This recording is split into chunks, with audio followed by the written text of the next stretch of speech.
For Elsevier Global Medical News, I'm Heidi Splete, reporting live from Washington, D.C. I'm here with Dr. Nora Volkow, the Director of the National Institute on Drug Abuse, at the release of the findings of the 2008 Monitoring the Future survey.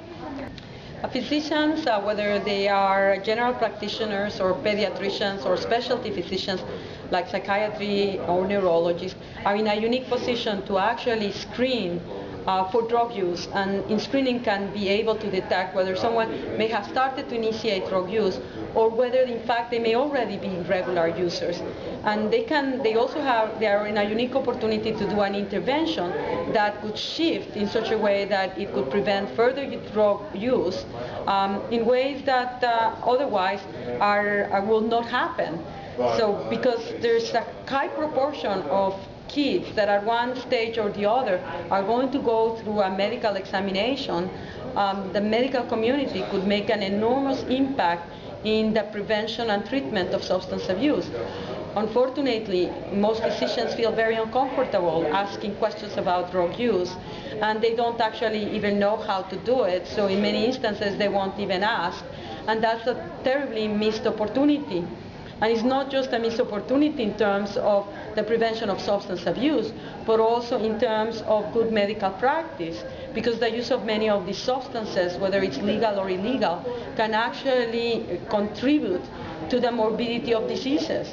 Say, for example, you may have a kid with asthma, and if you are not asked if this kid is smoking marijuana, well, you may not understand why that kid is deteriorating or not responding to medication.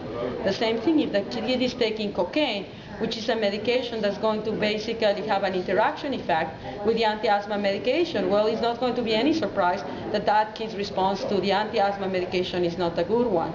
So it makes sense from both perspectives, from good medical practice, but also from the opportunity to do an intervention that could be preventing vis-a-vis the later initiation of or development into drug addiction. I'm joined by Dr. Lloyd Johnston, the lead researcher on the Monitoring the Future study on drug use among teenagers. Dr. Johnston, what was the most surprising result from this year's findings? I think the most surprising really had to do with tobacco. We had thought a couple of years ago that the decline in smoking among American teens had leveled off and was ended.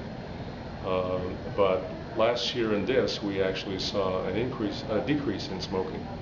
So the decrease is now continuing. I think that's very important because it's going to have major implications for the health and longevity of this generation. Thank you so much, Dr. Johnston. For Elsevier Global Medical News, I'm Heidi Splete.